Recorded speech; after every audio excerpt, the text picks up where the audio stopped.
Welcome back to the channel. I'm out on the Honda NC750X. I thought we'd have a bit of a quick look round it. Now I know most of you know everything there is to know about these, but this one's mine. So my views on it: good bike. I've just been doing a video about my lack of attachment to it, lack of character the bike's got, but to be honest, that's all I can fault it on. It's a good tourer, it's a good workhorse, it's pretty good everything actually, excellent on fuel. Let me just turn it around so you can see it. Now, my bike, put Givey crash bars on it, the Givey spotlights, the suspension, you can see that in there, now fitted with Ohlins. I put Ohlins suspension on it, rear hugger, Nomad top box. Now I'm not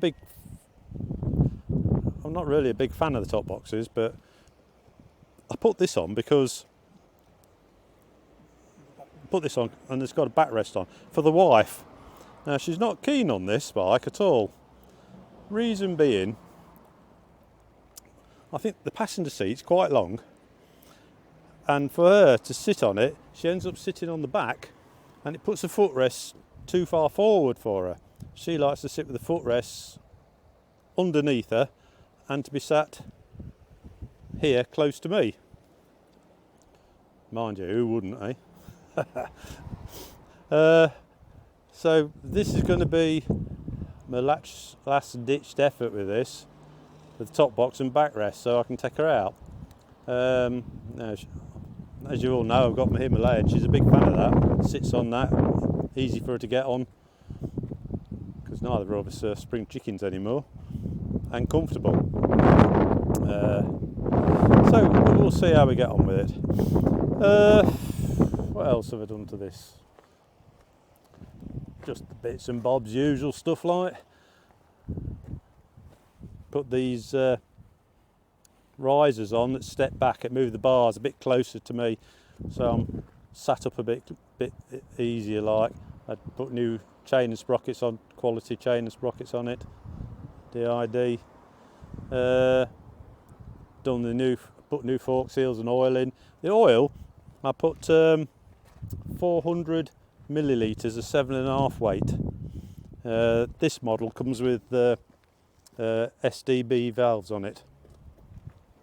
They're fixed in actually to the bottom of the tubes. You can't take them out. They're supposed to control the speed of the forks. Well, stock oil made them too slow and it was harsh. So I put 5 weight in it, and it was just the opposite. It was too fast.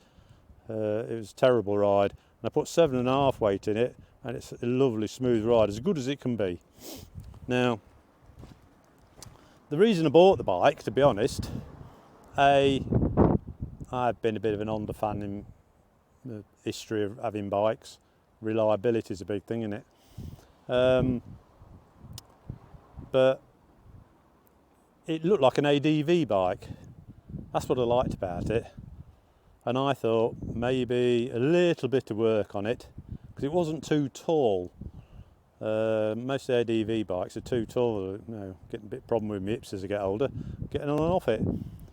I thought I could sort this out, so I can sort most stuff out. Now I've got the suspension working as good as this bike can be, but it isn't an ADV bike. I have seen YouTube videos of people going off-road with them, but you know, it's just not an off-road bike. And you have to settle for, if you want to go off-road, buy an off-road bike. This is a perfect touring bike. Well, I say perfect, not quite, but it's a good touring bike, and it's a good commuter if you want to. It's commuting in Bulgaria is not something we do like. One of the big things I love about this is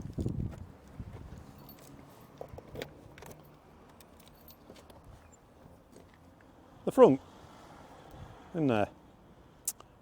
Till you've actually had a bike, or this, till you've actually had this, you do not realise how much you use it and how much, when you ride something else, you miss this. It's like I've got my camera equipment with me a lot of the time. I can put it in here, shut the lid, lock it, nobody can see it. A lot of people just think this is the fuel tank anyway.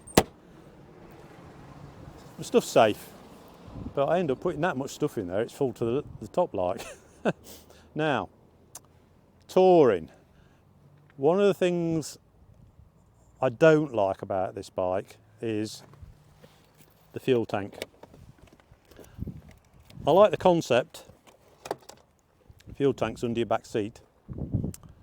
I love the concept of it because it's keeping the weight low on the bike, which is an excellent idea. What I don't like is having to lift the rear seat to put the fuel in. Now, it's not a big problem if I'm just riding about, but when I'm loaded up with my camping gear and I've got a bag on here strapped down, every time I want to put fuel in the bike, I've got to take the bag off, unstrap it, take it off, and you think, well, that ain't no big hassle really, surely, is it? Yeah, it can be. Now you pull up to a busy fuel station where the cars are queuing behind you, and in Bulgaria you don't serve yourself. There's an attendant comes out and always fills you, so you're stood waiting, and there's more and more cars queuing up. So you take the bag off, puts your fuel in, you then got to put the bag on, and they don't like you moving your vehicle until you're paid. If you're just going to push it to the side like so you can make room for the next car, which you think was the best thing to do, they won't have that. You do not move the vehicle until the petrol's paid for. So then you go pay for your petrol, come out, you've got to put your bag on here, start strapping it down before you can move it. Or the other thing is, my bag is no longer attached to the bike. So when you're going in, if there's a queue, because if you go to get fuel here, they always have coffee machine is behind the counter. So there could be a huge queue of people waiting to pay because somebody at the front's getting 5 cups of coffee. And in that time, I'm always worried about somebody's going to just pick my bag up and it's gone. So that is one of the main gripes I've got with this bike.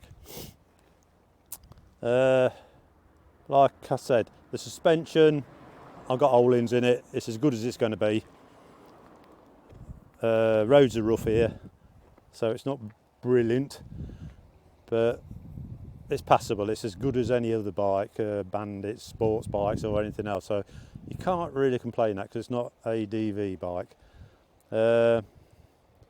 But besides that, it's 110% reliable. It's reasonably comfortable. I find the seat a bit hard. I've got it all set up best as I can for me. The stock screen, this one didn't have a stock screen. This has got a Kappa, I think it is. Kappa, I don't know if you can see that. It's pretty good, but I also get a lot of buffeting in my helmet. So I put this extender on. You can see that. That makes a world of difference. In actual fact, in midsummer here, when the temperatures are sort of 40 plus, it's actually too hot because you're getting no wind on it, so that works real well. Obviously things like mirrors, the stock mirrors on them, I wouldn't change them. Never get no vibration in this. I don't get no vibration in the feet, hands, nothing. My seat, I do get a numb arse. I've done a bit of a modification. I've raised the seat up. You can see it here. I'll do a video on how I did this. It makes it flatter for me to sit on, so I'm not sliding into the, not tank, but this area. Well, that's basically it really. Now, end of the day, it's an Honda. What can you say about them? They're just good bikes. Reliable. Fast enough for me. I made a decision a while ago now. I don't ride this fast anymore or any other bike fast. Things are changing in Bulgaria, speed camera wise, what have you. It's worse than England now. It's a money making machine for them, so you stick to the speed limits. If I stick to the speed limits, I'm fine. But if I find I start doing like 120 kilometres with this, that becomes my normal riding round speed. And then you're doing 130 and 140. So you're just in a world of hurt really in the end. Right, well, that's my Honda. There's not a lot you can say about them. Good bike. Not going to go into the specs because they're a few years old now. Everybody knows it. It's just my opinion on it. Well, hope the video was useful. Click like, subscribe.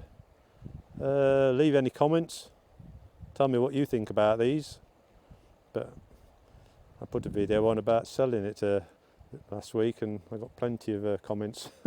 Mainly, don't sell it, keep it. Right, well, thanks for watching, and I'll see you in the next video. Cheers.